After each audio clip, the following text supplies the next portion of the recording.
Andrew, good evening. Alon, good morning. How are you? I wanted to say buddy, but I have to say mate. You do. Good I'm to an see you. Aussie. We don't You're an do buddy. Aussie. Don't buddy me. You're down under now. While we were emailing and planning this session, you were in New York. That's You're true. jetting through all time zones. Thank you hmm so much for sitting down with me. I know you guys are about to enter your summer break, whereas winter started officially in Amsterdam. It's -1 degrees. I saw on your Instagram stories that you were working by the ocean side, full summer, full blown. How are Just you? full How's Aussie. Melbourne?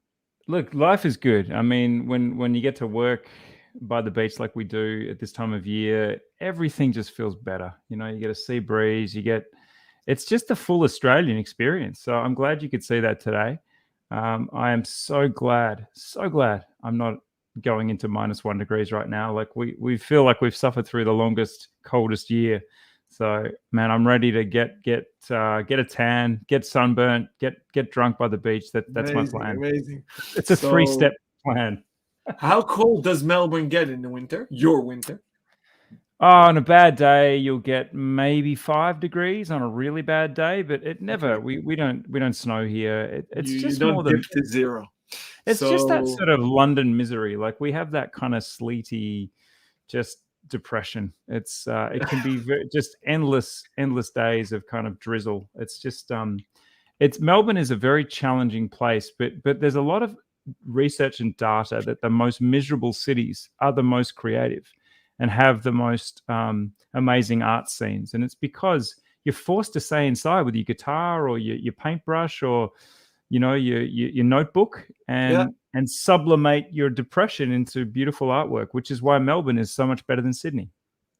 I'm just going to put that out there. Okay. For all our Sydney watches, we love you too. So, for our Well, you're much viewers, better looking. You're much healthier. You're much more tan. But we write a better poem and we do a better coffee. So no one our would dispute that. our mutual buddy David is from Sydney, right? David, which David? David C. David Chalmers. Yeah. He's He's I from think Sydney, right? he's in New Zealand, man. Yeah, right now, but He's in a originally. whole other place. Yeah. No, but originally. I actually don't know. I've known him to live in Melbourne, but I Okay. believe now he's I well and believe he's truly originally from Sydney. But anyway, so the love is he's in New there. Zealand. Yeah. You're literally down under. For our Mhm. viewers that don't know Andrew, Andrew is a rock star in Australia. Literally, he has a guitar behind him. You can ask for a request song at the Please end. don't. Just He'll don't do play that. live for us. But he is a true publisher. He's a real media content creator, not an influencer. I hate that word. He comes from the publishing world. We're going to run through your career, Andrew, later on. The name says it all, Time+Tide. He literally lives by the tides on the Australian shores. So that's where the name comes from. Evolved from an amazing local hero into a global media watch empire, and not only watch empire, because you Gee, this guys, is a lot of man. This is a flattery attack. I need yeah, to. yeah, yeah, yeah, because I need to I stretch out wrote in here. the intro text that you still have the fatherhood. Absolutely. No, I'm still a Yeah, so you proud have more founder publications, of but we'll run into that yeah, later. the fatherhood. Um, The slash before, father slash hood.com. yeah, very good. Plug it. Before Done. we do anything with our guests, Andrew, we have hmm to do a wrist check. What Whew. are you rocking today? Lucky I put something on. I'm wearing the Doxa Sub 600T Pacific Cool. Time+Tide edition, which, Amazing. as you can see here, is Yeah. just Yeah, such a good lovely. summer watch. I've got a little bit Yeah. of color now, so I feel better about this. On a super pale wrist, it Yeah. didn't quite work, but Doxa with a tan in an oncoming summer is just, it had to be the one. I was looking at everything going, what's going to be right for Alon? What am I going to do here? But it's the Pacific all day right now, because I love it's it. a watch that you can destroy, and being in titanium, super comfortable. I So love it. yeah. So What about you? I This goes both ways, buddy. I racked my brain what to put on. So I Yeah. said, okay, well, what's this story? Time and Let's tide see it. has to be something with the ocean, Let's has to see be a it. diver. I know you If it's guys the got IWC Milton. Time+Tide, I would be so impressed. Oh, is that a 58? It's a 58. So Yeah, I went lovely. with my 58. I didn't know what to put on. I said I'll do some blue. I contemplating on putting on a Zenith. I chose your amazing Nice. Night Surfer, the Zenith Defy Classic Skeleton, Night Surfer as a background. Whew. Love that watch. Congratulations. That is your Thank you. last collab. Am I right? Yes, correct. Yep. Sold Dux out was now. just before it. Yeah, that Yeah. one's gone. Yeah. We got flushed by requests as well, so we redirected them to your website. Amazing. Love Julien Tournaire. Amazing piece. So you guys did a deep, not a sandblast, but I call it sapphire blast, like the Revival Shadow, the Chronomark Exactly. Revival Shadow. Because Edge of everybody Space. thinks it's DLC, but it's not, right? No. It's a micro Amazing. bead blast, like Yeah, same as on love the it. also, yeah, Edge of Space. It's on the Land Rover in a different color. Yeah, Defy 21. yeah, So yeah, it's rare. Like at the time we were talking about doing it in that finish, yeah, there was only a handful, and that they like to keep it up their sleeve, which they should, because it's just an incredibly gratifying feel on the wrist. Like yeah. every day someone gets a Night Surfer delivered, we get messages saying, "Damn, this feels weird. This feels good. It feels different." Yeah. I love this Because it's got a tiny little, you know how watches, like the texture of a bracelet, the texture of a case back, it can, without even really being able to properly describe it, it can be just dramatically different. And for me, what's different about the micro bead blast is it creates these little pits, a tiny pitted surface, which means that the watch, when it's sitting flush on your wrist, doesn't actually have full seal contact. Just those little pitted bead blast kind of pittings in the actual material mean that there's a tiny bit more air between you and the watch. So it's a strange little thing, but it feels good. It feels damn amazing. good. I love it. Amazing. So we have a lot of ground to cover. We have Max. I don't know where we're going, man. You're driving. I'm It's I'm 9 here for the p.m. ride. for Where do you you, want to go? so I don't It want is. your missus to get pissed off that I'm. She's taking already pissed time. off. That's already happened. Let's roll as long as we can. I know you need have 4 daughters, right? Three. 4. Oh, 3. 4. I've got a stepdaughter as well. I've got the Yeah, mix. I Whatever remember. you I want. remember it was 3 plus 1. So you're very busy. You're an entrepreneur. But before we dive into that, we do our 7 ace list questions. First one for you. What watch or jewel is your favorite and why? I don't know how people answer this. I really don't. You can mention multiple ones. So it's like kids. You No, don't have a favorite. You can highlight them all. I have a favorite kid. No, hi Andy. No, my favorite watch at the moment, and I would say for quite a while, has definitely been. Look, the Night Surfer, I feel, is just a cheap answer because it's sort of vain. It's like, it's got things that I did on it, so I'm not going to say that because I feel like that's just too vain.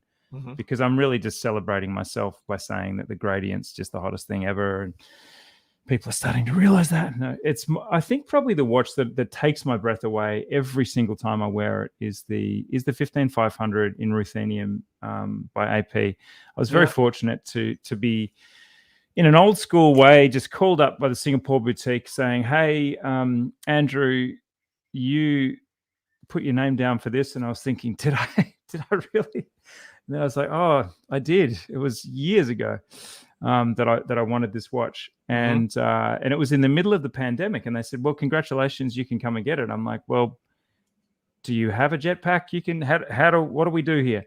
Because I didn't want to miss the chance. So there's quite a story with it. So my brother is just happened right? Yes, that's it. That looks a little bit like the only watch. But that is it. The 15500. See, that dial is just so mercurial. In that shot, it looks kind of black or charcoal, but in a lot of lights, it's like exactly the same color as the case. It's really, really.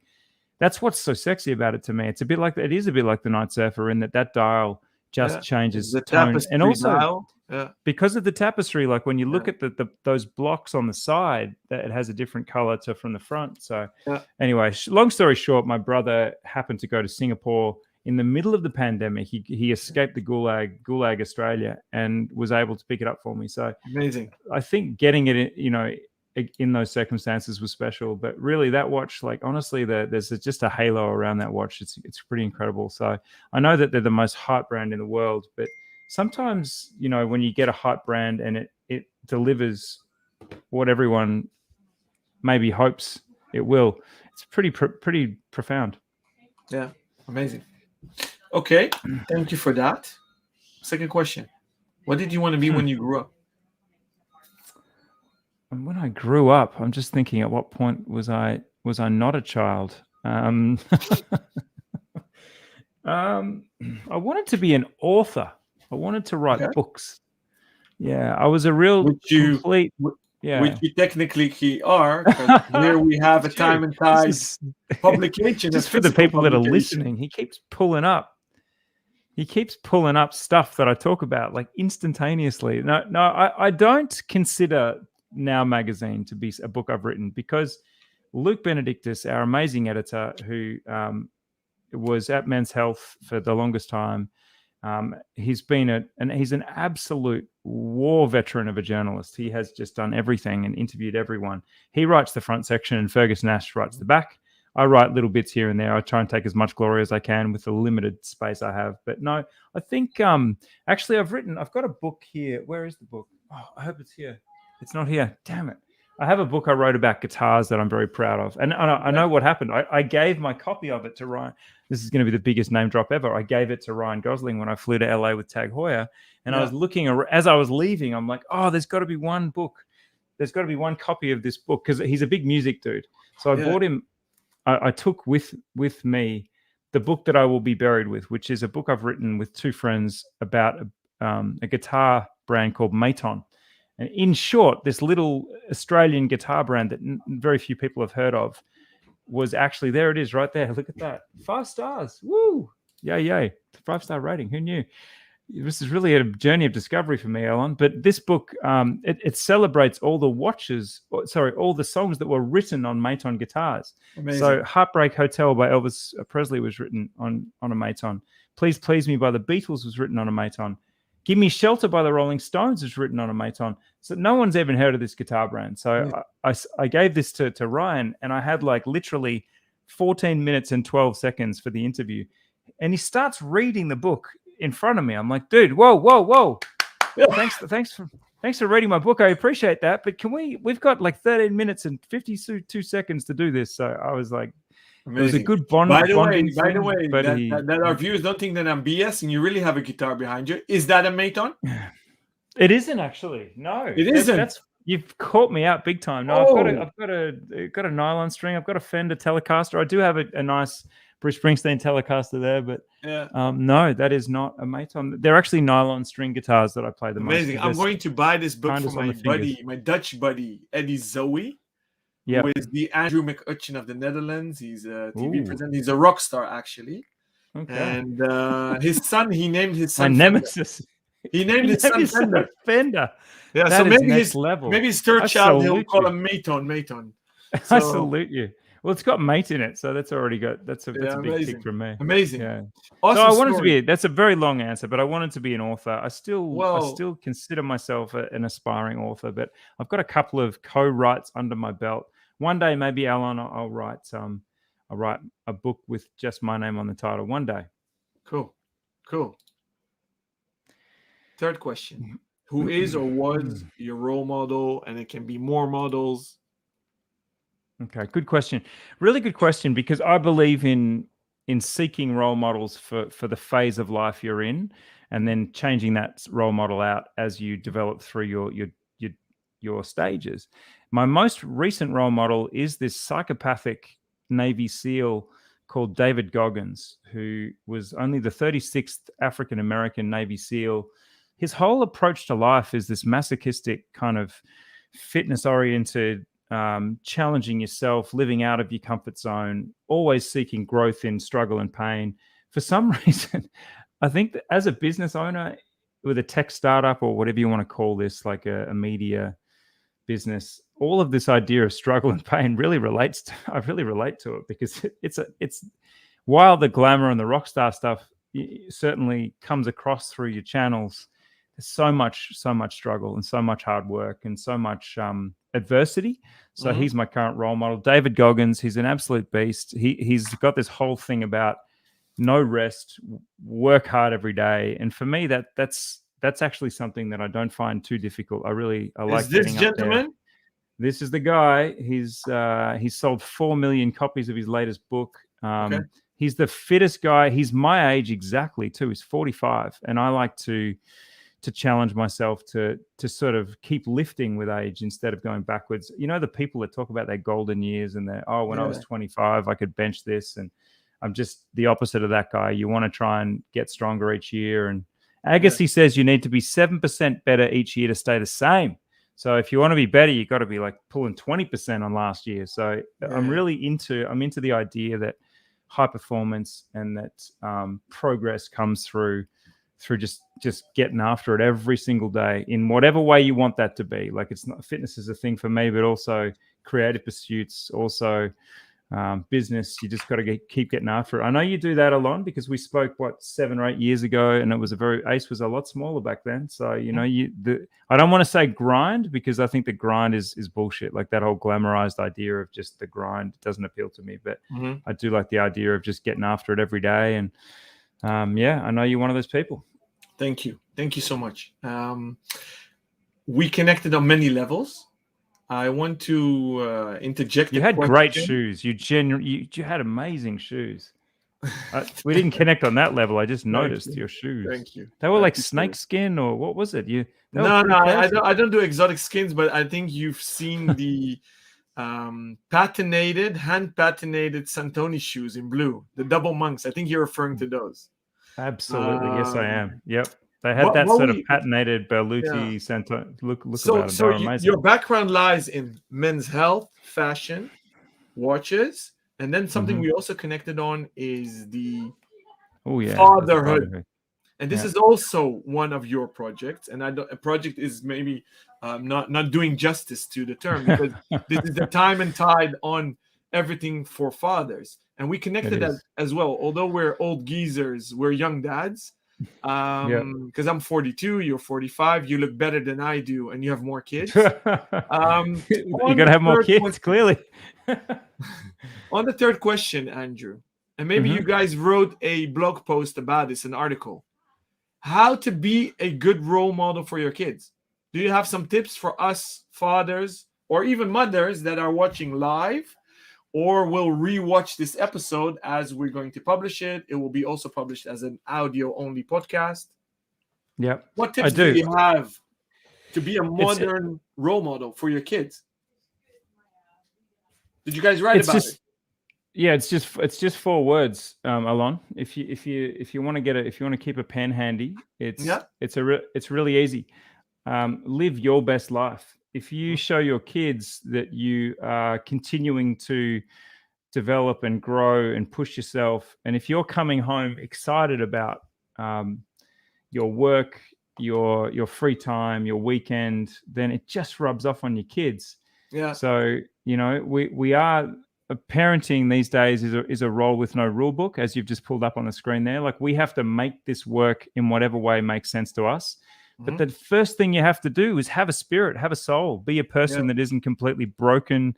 Don't feel like being a provider means that you just become this dung beetle that's like rolling shit uphill every day. Like, that's not what being a provider is. You're providing your children with a framework for what their life will be. And if you, if you get after it every day and are excited about the work you're doing, and you get home and you're excited to spend free time where you're focused on them. Like, it's just about, families are so interesting, because the mood in a family very quickly spreads to everybody else. So my advice to all parents is, be selfish, deal yourself in first, live by the example. Like, if you want your kids to be fit and healthy, then get up and work out in the morning before they get up. They will notice, and they'll think that that's normal. They'll do the same thing. If you want your kids to follow their dreams, then follow yours. Otherwise, like, what are you doing? Hey, kids, lead by example. You're basically saying. Yeah, exactly. Basically that. Like, and you just, if you're some kind of salary slave that hates your job, hates your boss, and is miserable and overweight, you're not setting your kids up. Your kids are going to think that that's a benchmark, and that's super sad, because life can be better than that. Yeah. Well said. Beautiful. And this is what I meant, that we connected on many levels. And what I love is you just proven, which I keep on repeating, the watch world is not shallow and just materialistic. That's what a lot of people think when they don't This scratch interview the is surface. really different. Like you're just going different places. Like usually on these interviews, it's just a lot of industry talk. But no, I appreciate the depth of the interview. This This is is good. about the people in the industry, and it's about the art and the passion for it and the people behind it. Okay, but I'm talking too much. Let's go to the fourth question. We in Holland went into lockdown again on Sunday. This series was created during the first lockdown, where we couldn't travel that much. We're traveling a bit, but this question came out of lockdown frustration. If you could teleport tomorrow, Andrew, where would you go? And this is not time bound, and this is not space bound. Anywhere in time and space. Yes. Wow. Yeah. Dude. Oh, that you got me there. Look, I actually just saw, it's funny how Instagram influences you. I just saw someone that follows us and that I follow who takes beautiful pictures. I think her name is Lydia Winters. Anyway, I don't know if you know her. She's from Scandinavia somewhere, but she just posted the Northern Lights and the most extraordinary picture of the Northern Lights. And it just occurred to me that that is an unticked box. And if I was up there, I'd get to see some buddies. I'd go see Christian Hagen. I'd go see some of our team up there in Scandinavia. So I'd have a lot of things to do up there, but I would absolutely love one day to see that phenomenon. That would be, it's a kind of a dull answer because it's just a natural phenomenon. But I think there's a lot that strikes me as familiar about Scandinavia compared to Australia, like just the pristine and sort of the cleanness and beauty of it. I really want to go. And I love this band called Sigur Rós from Iceland. I like Bjork. I'd like to nick over to Iceland. So it's a bit of a Scandinavian answer, I think. But seeing the Northern Lights, I think, would just be, that's got to be done. It's I live in the northern part of Europe, but my wife and I have the aurora sightings high on our bucket list. Yeah. Iceland is not far. Every time we fly to New York, we fly over Iceland. It's easy to do a stopover. High on my bucket list as well. And all my friends who live in hot areas always dream of snow. So it's the way it's not that weird. And although the world is very small, it's difficult to comprehend that we're in winter now, you're in summer, and you dream of cold and snow and ice. The world is so small now, and like I've traveled, I suppose I just traveled more than I've traveled more in 45 years than I thought I would travel in 100 years. So I've already just been so fortunate but that to me is like, that's the weird shit. That's the good amazing stuff. Like the really, really, otherworldly phenomenon like that. I'd love to see that. Yeah, amazing. So 5th question, you said you're dreaming of being an author. You are an author. You're being modest. You write every day. Do you read a lot? And if so, what are you currently reading, or what book are you recommending that you read recently? Yeah. The last book I read was called The Storyteller, which was about David Grohl from the Foo Fighters. It was good. I wouldn't say it was it's very much a story by David Grohl. Like, it's as if you were on a campfire for 8 hours with David Grohl drinking whiskey. It was pretty. It's in that kind of tone, that jokey but sincere tone. It's good. It's very fun to listen to. It doesn't go deep. It doesn't give you any dirt on Kurt or anything there. But I'm always seeking out. I'm always seeking out documentaries where I can learn more about something that has blown my mind or impressed me. And I think actually, if I can pivot a little bit, I would say that the 8-hour Peter Jackson documentary on the Beatles called Get Back. It's on Netflix right now. No, on Disney or Netflix, I think. Disney. It's on Disney. Disney Plus, yeah. And like, this is just gripping to me, because if you're a songwriter and you've ever wondered how, The Long and Winding Road or Get Back or Don't Let Me Down or some of these songs that are just so iconic, like, how did they come into being? this this quite strange documentary, because it is literally just hours and hours and hours of rambling footage with no narrative. It's old footage that they rendered, right? It's rendered in 4K. It's unbelievable. Yeah. When it first comes on, you're just like, this must be recreated. This must be. So they've somehow restored the footage to a point where the color, everything is just surreally real. And then you will see Paul just sort of saying, he says, so one of my favorite Beatles songs is like Golden Slumbers and Carry That Weight, you know, the trio, the song that's 3 songs in one. And he's just like, one morning he comes in and he and Ringo are having a cup of tea and he's like, oh, actually I wrote something last night. And he starts playing Golden Slumbers and he says, I've been singing this to the kids at night. Once there was a way to get back, and he just starts singing, and Ringo's just like scratching his ass, and he's like, "Oh, sorry, I've got to." He interrupts. Sorry, I hurt my back. Sorry, what? So, anyway, and then he changes the subject, and and I'm like, "What the hell?" So anyway, I think that wow. So the storyteller was a bit of fun if you're interested in hearing a little bit of backstory on what it would have been like being in Nirvana, but.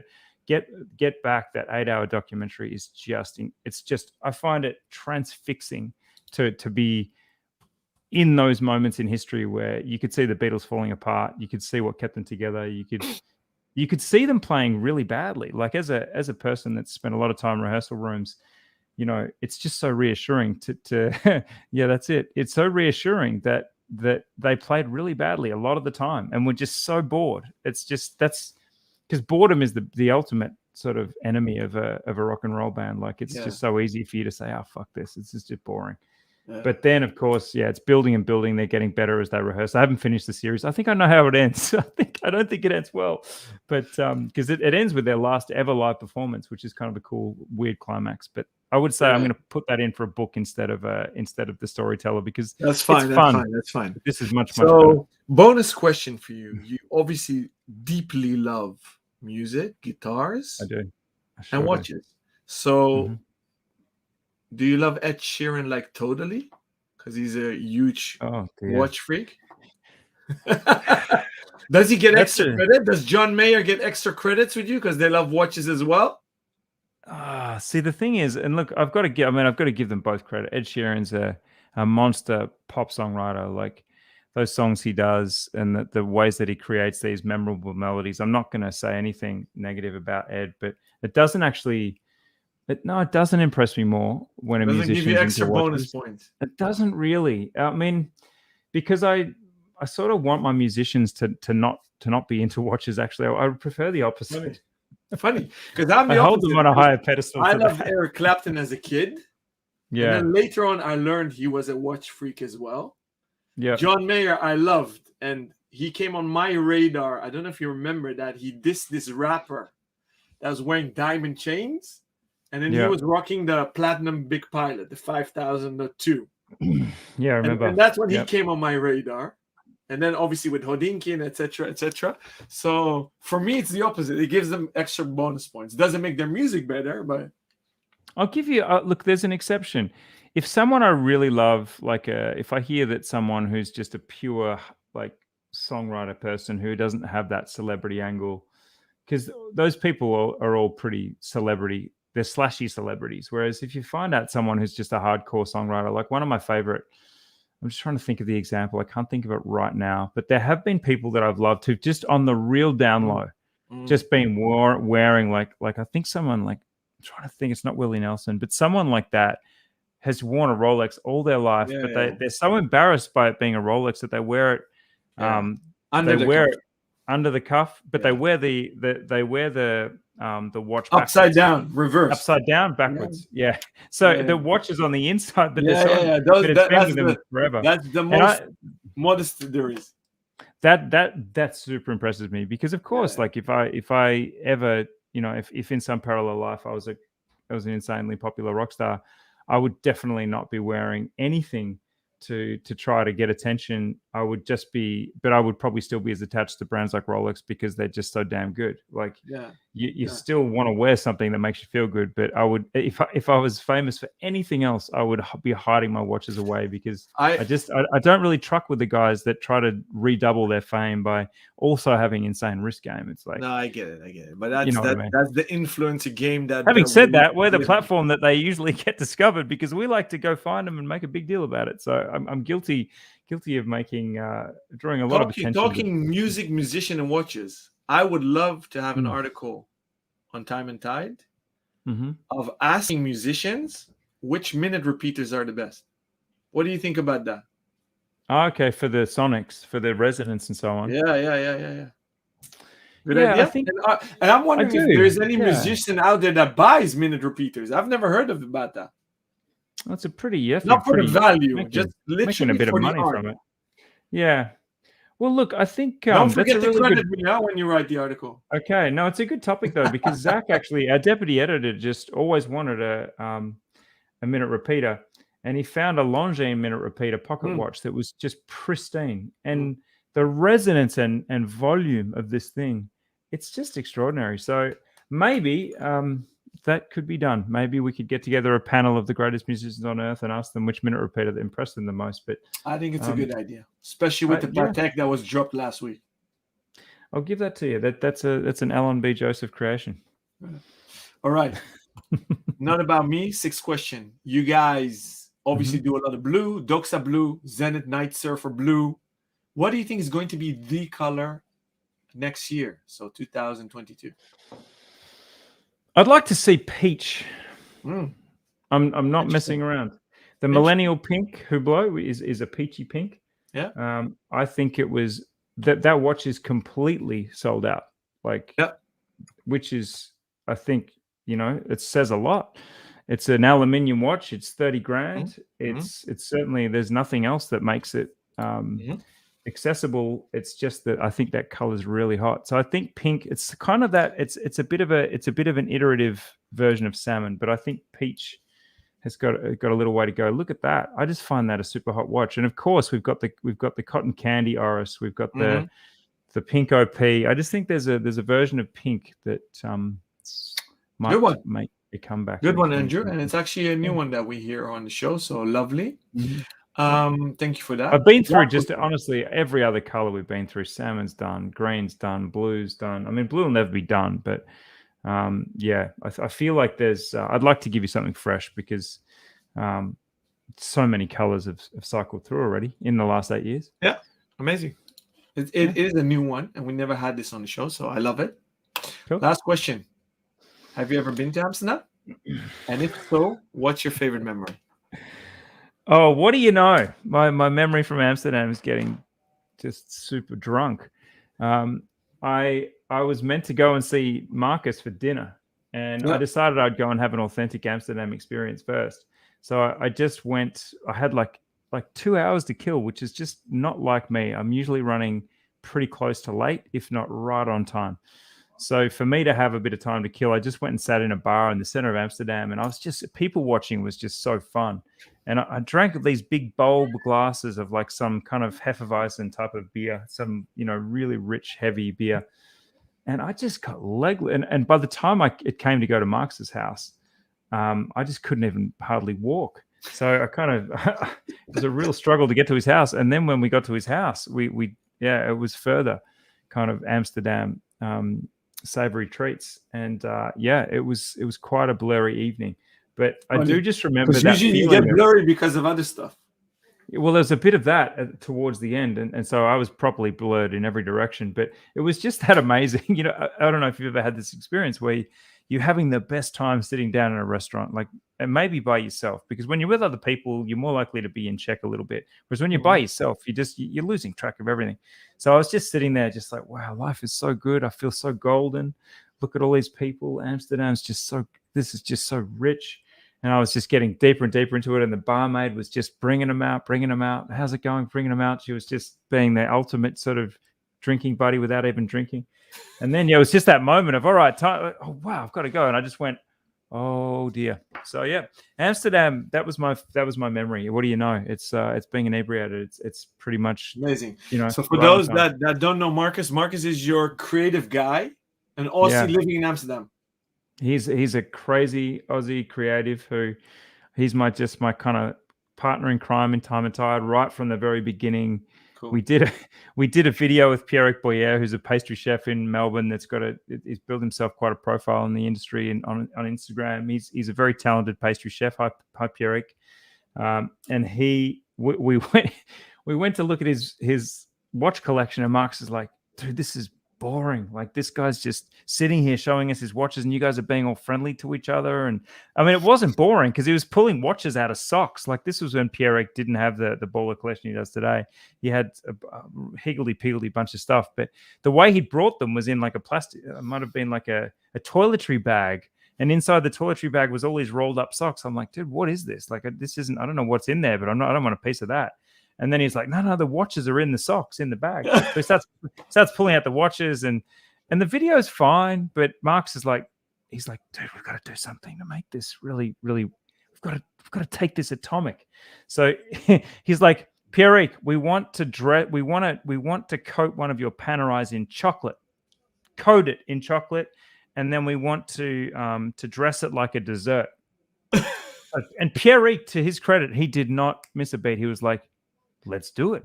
So we got out this liquid chocolate, and then he dipped the Panerai exactly half in chocolate, and then we laid it down, and then he shaved chocolate and made this beautiful, incredible thing. So that's Marcus. He's just a crazy man, and I love him. And I was so excited we were going to have dinner together at his house that I just got, maybe peaked a little early, like 2 hours before I got there. I was peaking. So that's my Amsterdam memory, but it was super fun. Funny. Thank you for that. Awesome journey. We're chatting away, and I see it's already 36 minutes, and we have a lot of more ground to cover. So I wrote in the text, the intro text, that we're going to find out if the tastes and interests in watches down under are similar to Europe. Okay. Although you guys obviously are part of the Commonwealth, very Anglo-Saxon, do you think there are many similarities or not? And if there are differences, what are they, Andrew? In watch culture or passion or collecting? Look, I think there's a couple of big factors that influence what watches are popular, and certainly lifestyle and climate influence them a lot. And our lifestyle in Australia is, I think 90% of Australians live within 20 kilometers of the sea. So 9 out of 10 people go to the sea a lot, which means that when we're at the sea, you're in sand, you're swimming, So I think we really lean towards sports watches. I think as a personality, if the country has a personality, we're kind of this no bullshit, direct, oh mate, one watch has got to do it all. Like we're kind of not, like Europeans are much more refined. Americans have different occasions for different things, and a lot of America lives in the interior, so they're not as they don't need the water resistance as much. But Australians love sports watches. They love steel watches. They love big watches because we're insecure men that are need to show a little muscle on the wrist, and we heavily favor some interesting brands, actually. Like people are always surprised by the prominence of Tag Heuer in Australia. It is a very, very big brand down here. I believe it's their number one market. Second market after the States, but it's relatively close. Yeah. And that's for every other brand. We're in 15-ish. It's pretty consistently out of the top 10. We're only 1% of the Swiss export market, which is why Time+Tide's had to well and truly grow into other regions, because we decided to start a business about Swiss watches in one of its smallest markets, which was just a stroke of genius on my part. But we definitely they're the things that tend to be on wrists, a lot of, and I'm trying to change the fact that people wear Submariners with business suits. It drives me fucking crazy. I'm just not into it. I hate, and for me, the ultimate thing in Australia that just makes me just want to facepalm is a sub with black tie. I mean, you see it on the red carpet still. So look, it's Australia's not the only place, but I've been trying for 8 years to open people's minds to having a more diverse collection. So the tagline of Time and Tide Watches is the home of watch culture. Yeah, that's relatively so you new. guys started 7 years ago, if I'm not mistaken. Correct? 8 years ago in January. So we're coming up on 8 in a few days. Yeah. Has the culture changed a lot? In the Netherlands, the culture has changed very much decade and a half ago. Very much. Oh man, I think the culture has changed globally enormously. I mean, in 8 years, look, we started as the Australian, the Australian Watch Authority, because we're the only Australian platform, and that tagline played really well with the brands, because locally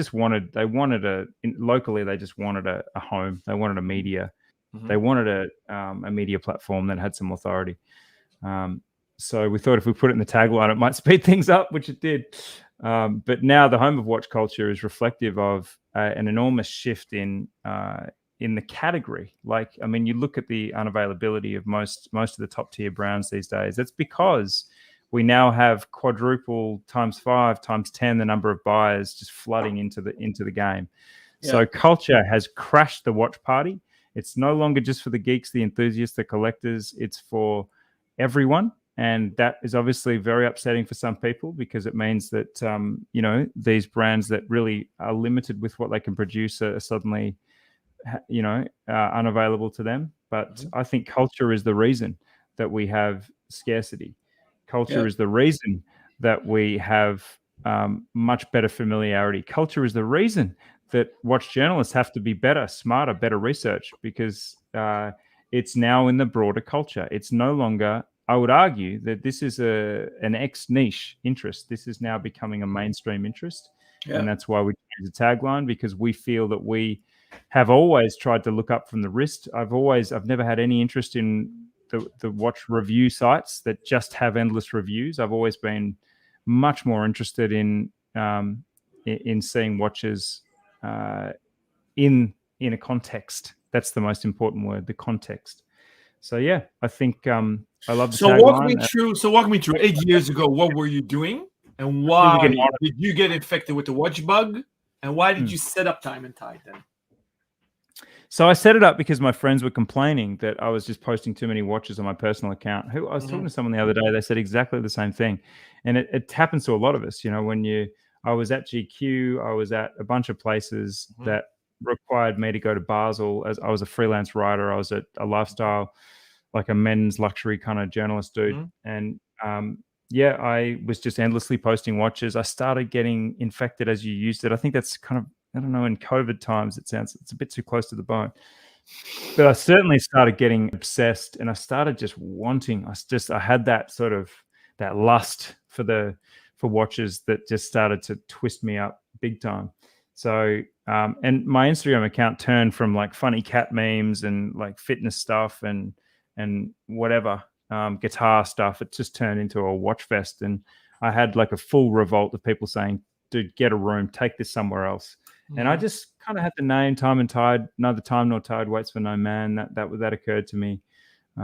And then, I paid $5,000 for a logo to be developed, which to me still sounds crazy. Why the fuck would I spend $5,000 on a logo? But I just figured I'm going to do this properly. I want to be as good as Chanel. I always had, thank you. I had Chanel in my mind. I wanted that. I love that monochrome look of black and white. Also love monochrome. Hi, Frank. But that's how it started. I took it off. I got a room. Me and the watches got a room. And then now that room is, this is your office? That's our office. It's in Cremorne, just one stop out of Melbourne City. We got 6.5 million people in Melbourne. It's a big city, so people don't realize how big Melbourne is. It's like, that's crazy. It's big. Yeah, it's a huge city. So that's our little motorbike shop that's turned into an office, and we love to hang there. Yeah. So you guys went from more than a local hero, you're an authority, to a global player. Walk me through that. Okay, so there's been a big change lately, and that is not just the tagline. So it was kind of practical, Alon, in that Geneva Watch Days popped up in 2020. I had a real problem. I couldn't get there. Like I couldn't travel there. Yeah. I desperately wanted to be there. Marcus was like on a plane, like, dude, we're going to Geneva Watch Days. Someone's got to meet me there. So I needed people in other cities and other countries to represent for Time+Tide, and that just forced our hand. We always had wanted to grow the business into other regions, but the pandemic just absolutely put a gun to our head, as in it's got to be today. So we started really actively seeking more voices, more journalists, more people we had a good contributor base to look at and say who in the mix is coming up, who wants it, who's hungry, who wants to be Jack Forster, who wants to be Ariel Adams, who wants to take the mantle, like who's hungry. So we had a good bank of people that we could say, all right, well, we think Zach's hungry. I think Zach wants this really bad. And so he was put on in New York, and we were like, we think Mike's got what it takes to host with Marcus. So Mike, who was a former GQ editor in London, he flew over, and I was like, I think Elise, who's done 2 internships with us, who did an internship with you, Alon. How funny is that? Small world, you see? Elise Duer, who's an absolute talent. She did 2 6-month internships with us. I think it's probably got more to do with the fact that she absolutely loved Australia than it did loving Time+Tide. But hey, she did love the Australian men more than the Dutchman. That I know. Well, she's only human. So Elise, but we sent Elise to Geneva Watch Days because she represented beautifully. So we suddenly had all these people flying in to do these big clinch roles for us, and they did a sensational job. Zach in particular, he's just took over New York in terms of suddenly within 6 months of taking that job, he was just being invited everywhere and being, really taking a key spot as a respected and kind of progressive journalist. He's got some really fresh ideas about the way he goes about it. So that's how it happened, Alon. It was purely a case of an idea that had to come to life for us to survive, because Melbourne was the most locked down city. We took the poison chalice off Buenos Aires. We were the most locked down city in the world over the last 2 years, and that's where Time+Tide is based. So it was fucking survive. It was evolve or die. Hopefully I'm allowed to swear. I hear you. I hear you. So I have a zillion more questions for you, but I see we've passed the 45 minutes mark. We have a lot of questions coming. What happens now? Should we dive in? Do it. Anything you want. Yep. All right. Let's see. It's very professional the way you've got this set up. Yep. Thank you. Hey, Abdul. Our friend Abdul, he lives in Germany, but is a member of Red Bar Crew Amsterdam that I had the honor to set up, thanks to our mutual friend Adam Kraniotes. He writes, "Hey Alon and Andrew on YouTube. Hope you're both doing great." And then he continues, "What do you think the next watch hype trend for 22 will be? Will steel and colorful dials still be as hyped as now, or will there be something new, or maybe something old coming back into fashion?" And he has some bonus questions. Will precious metals come back in fashion in 22? Also, what do you think about the colorful dials trend? Which color will be more trendy in 22? This guy's he's really cashing in his chips here. He's getting a lot of questions in. Okay, so let's go to the first part. Andrew, you take it, please. Okay. In terms of color and colorful dials, I don't know. I just find this as a question that, yes, there's been a green trend, and that's been fairly pervasive and expansive. I'm not entirely sure that it's just going to switch to another color. I think that we're now, like, you look at the Tank Must, you look at there's burgundy, there's green, there's blue. I think that it's more just that we will see collections in brighter. There'll be more colors within collections. Like I was looking at the Seamaster, the S&P 300 from 2017, and it was in a black dial and a blue dial, and that was about it. And that's how we did things a few years ago. Whereas now, I'm sure if the Seamaster kind of wants to get correct, it's going to come out with more colors in the collection. So I think the trend will be collections with more colors in it, but I definitely don't want to stake myself on burgundy or purple or peach or lemon or any of that. I think what we just see now is that color, people want to be more cheered up. They want to get more out of their watch.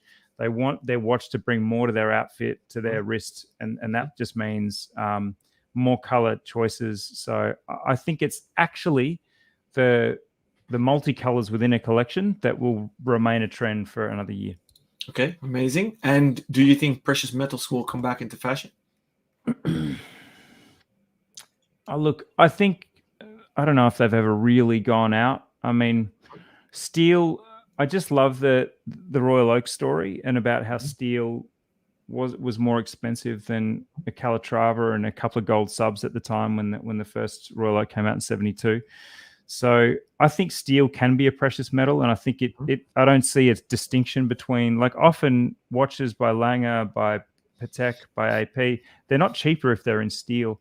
So I think steel is very much in fashion as much as precious metals. I don't think precious metals ever went out. That was a bit of a rambling answer, but I just don't really see a distinction between steel and precious metals when so many amazing watches, I think you actually put it I think you put it very well in perspective. It's actually a very nice angle. So thank you for that.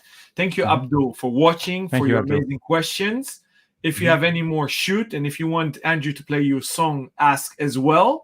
On YouTube, Rocky, my buddy, and he set up the Watch 4 crew. Oh, I like this guy. I know this guy. And he's watched every episode. So I salute you. 2 seasons long. This is the last episode of season 2.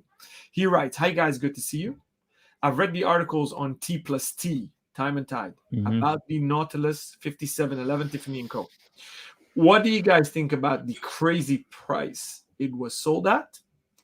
Is this typical for auctions?" And then he continues, "And the influence it has on other watches with a Tiffany colored dial like the Oyster Perpetual 41." He's talking about the Stella dials. Is that what watch collecting is about or hype? So let's go to the first part. Thank you, Rocky. For those that don't know, he's talking about this watch that Jay-Z is rocking as one of the first to be spotted in the wild. So it's this watch. That watch was sold for charity $500,000 US approx, give or take. What is your take on that, Andrew? It exploded on the internet 2 weeks ago or a week ago. It sold for $6.5 million. 6.5 with the fees. Yeah. 6.5. Okay. So look, I just think this isn't what watch collecting is all about at all. This is reflective of the new buyers in the market, right? It's when you have more buyers and you have more competition and you have wealthier buyers, the top end is almost no limit. So if things are Tiffany stamped, if things have amazing provenance, if things are like an Audemars Piguet chronograph from the 30s or 40s where there's extremely limited numbers, where things are limited, Patek limited to 170 pieces like this one, what we're going to see is that top end of the market, whether it's in auctions or whether it's just in sales, has now gone to a level that reflects that there's 10 times the buyers there, right? I've got a happy story for you though, and I'm going to pivot a little bit because I thought this one might come up. What's the silver lining? What's the good news if that's the bad news? If the bad news is that, and how many people listening, honestly, Alon, tell me this, you know your audience, how many of your people listening were ever going to be Tiffany stamped Patek buyers in real life? Like, I mean, they weren't insanely expensive a few years. 0.1%? Yeah. There you go, 0.1%. I mean, to obtain one, you need to walk in Tiffany, Fifth Avenue, or in San Francisco. Those are the only 2 Tiffany locations in the world that are allowed to stamp Tiffany on the dial. I have a few collectors amongst my customer base that own one, but they're holistically hardcore collectors. Long time. That's right. So when people get really, really hurt feelings about this, it's like, if you were in that 0.01%, I feel you. Then your category's moved. You're going to have to cough up a lot more.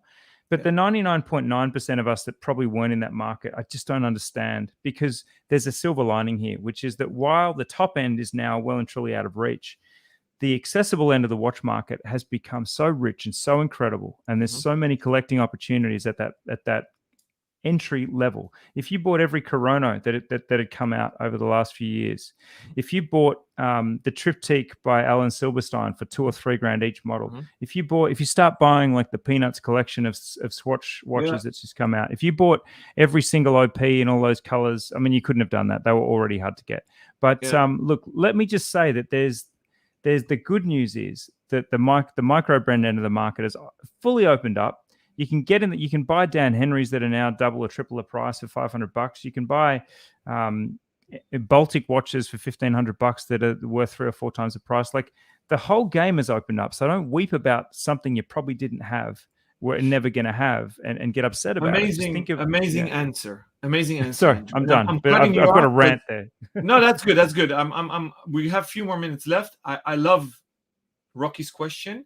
His second part dives into what's the trickle-down effect on other turquoise dials or bright summerly colors. He's referring to the Rolex OP41. These were launched last year, nicknamed the Stella dials because they did it in the 70s. Here is the watch.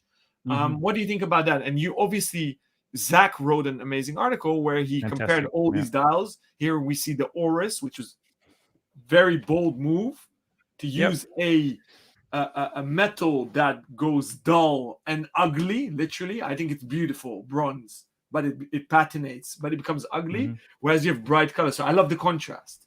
What do you think about this hype? Will it continue? It's only going to affect the other God tier brands. So anything that's God tier, and by that I mean Patek, Rolex, AP, and Vacheron are getting back up there, which makes me very happy because they should be there.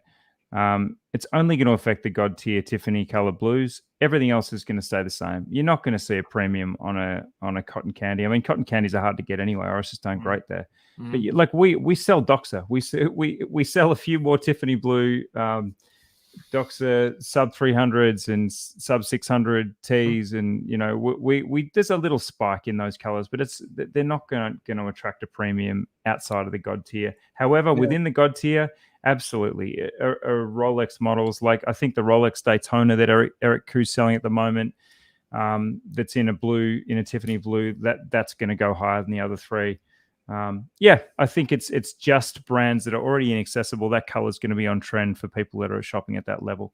But for everything else, like Doxa, we're not going to see a premium on a Tiffany Doxa in our lifetime, in my opinion. Amazing, thank you. We have a few more minutes. We have a few questions that were sent in beforehand for viewers that couldn't join live on Instagram and by email. I think you explained the name. Is there another deeper meaning why you chose Time+Tide? I think you nailed it a little bit as well. Like Australians all feel a connection to the sea. The anchor is a good ampersand. And yeah, look, Time+Tide waits for no man. It's kind of a message. Whenever you see Time+Tide, it should kick you in the ass a little bit. Like, get on with it. Time+Tide waits for no man. This should be a little bit of a motivation for people. Amazing. Another question was sent in beforehand. What's your favorite watch brand? I can't answer favorite. I just can't. My favorite in 2021, or who did 2021 the best? You can run down your top 10. No, I won't go top 10, but I'll make it specific. I'll just say who are my favorite brands in terms of what they're doing and what they represent these days. I do love Doxa. I love that Doxa is moving on from the sub 300 and giving us like the sub 600. I love that it's changing the visage of a Doxa. I think that's really brave. The fact that they're doing things in carbon, they're moving the brand forward. I love that. I love everything AP did this year. I love the Black Panther move. I know that's just considered so divisive and controversial. I just think it's absolutely brilliant to be creating a live auction that looked like the Minority Report movie and everything about that. The watch itself, like, it's easy to hate on the watch. This is funny, by the way. Put your wrist up. I did not read this article, but here about watches. There you go. Oh, they're side by side. Yeah, that's a nice one. No, so there's two of us represented. So I think AP had a great year. And look, I think Rolex is really interesting because they are one of my favorite brands, and it's because they're so uncompromising, you know. Every year people are like, oh, the market wants this. Maybe they just don't do what the market wants. They do what they want. And and in some ways they follow the market too. And I think that's really cute. Like they'll see something working somewhere else, and you'll notice that they do actually But ultimately, I think Rolex is they because they're not a public company, they can just do whatever they want. They do it every single year, and we love it. And I think that's incredible. Year on year for Rolex to just not have bad years is amazing. Andrew, it's pretty cool. Yeah, we're hitting the 1 hour. I want to thank you so much. I want to thank all the viewers. This was the end of season 2. Thank you so much for bearing with us, supporting us, watching, sending the questions.